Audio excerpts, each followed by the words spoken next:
The landlord wants to move in a caretaker into my 2-bedroom apartment, and this is my home, and I'm fighting it. Hi, my name is Dany, and this is Terry, also known as the Moss Boss, also known as the mayor of East 14th Avenue, and we're both residents of 1177 East 14th Avenue. Terry, can you tell us a little bit about yourself, how long you've lived here, maybe your age if you're not too shy, and about the eviction notice you got? Terry McIntosh. I grew up in Ontario, and now I lived here. I moved here back in 98, 96, I guess. And in 1998, I moved into this place. So I've been here 28 years as of a few months ago. And it's my home. We've had an eviction attempt last year where he tried to move everyone out. But now the landlord wants to move in a caretaker into my 2-bedroom apartment. And this is my home, and I'm fighting. He wants a caregiver for this building. How many units in this building? 7 units, I should say, yes. And I have a 2-bedroom apartment on top of the deck, and it's a single person moving in, which makes no sense. A little unusual for a caregiver to be moving in on the top floor, huh? And also a caretaker on the top floor makes no sense. And there were other apartments available, single bedroom apartments, which he could have taken over in the last year, did not do it.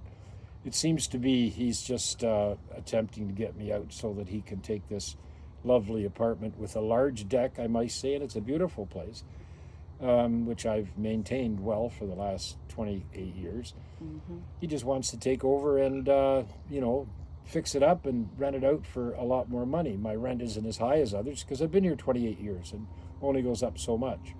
But it's still high enough, Mm-hmm. So, it's just greed. That's simple. Tell me about this eviction that's happening to what went through your mind when you first got the notice? It was a bit of a shock, but we went through this as a house last year, so it wasn't as much of a shock. I kind of looked at it, but it didn't make me feel, good, let's say. But it's difficult. The most difficult part about all this is it's really hard sometimes. You're working away, you're doing something. I'm in the garden, I'm on the computer, it's my work, and this will come up and it just takes you away from it. It saps your energy, these fights like this. So I've learned to understand that other tenants are going through similar things, often worse things. So what kind of pushback are you doing, pushback against this eviction? Well, I've had a lot of help. We've Vancouver Tenants Union, of course, has been supporting me. They have their own agendas out there with helping tenants across Vancouver, and the tenant unions across British Columbia, of course, which I firmly support. They're supportive. The house is supportive. My family's supportive. My daughter back east has been letting me support. She's now a paralegal, which is interesting, and she's giving me all sorts of little tidbits. So I feel completely surrounded by supportive people, let's say. And of course, I get support from my cats. It's very important. Very important. They support me too. Why do you think this, your eviction is relevant to other tenants? Why do you think it's important? I didn't realize I've had great landlords my whole life. Yeah. And I've caused no problems. They've caused no problems until this person comes along. And I realize now, because I'm involved in it now for over a year, how valuable things like the Tenants Union and other things are to help tenants. And we really need it. So I'm totally supportive of other efforts. And hopefully once this is over, I can get stuck into the union a bit myself and help out. To have that feeling of having this unstable housing. Yeah. And having your housing not be secure. Oh, yeah, it's not pleasant.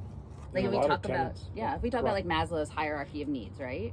And we have our home life, if that's disturbed. Yeah, this is my home. Yeah. It's been my home for 28 years, longest place I've ever lived in my life. So, I need to fight for it. What's your relationship with your neighbors like? Everybody's there pitching in, helping out, with the garbage or with this or with that. So it's a good team. But we got along, even back in the early days. If there was a problem, I'd just go down and knock on the door and mention something, and it's never been any problems. In the last 5-10 years, mostly older people have moved in, older than 20, that is. And we've gotten along, and now we have a very strong community. So I feel part of this house community and the East 14th community. And it's lovely, and as I mentioned, makes me feel just at home.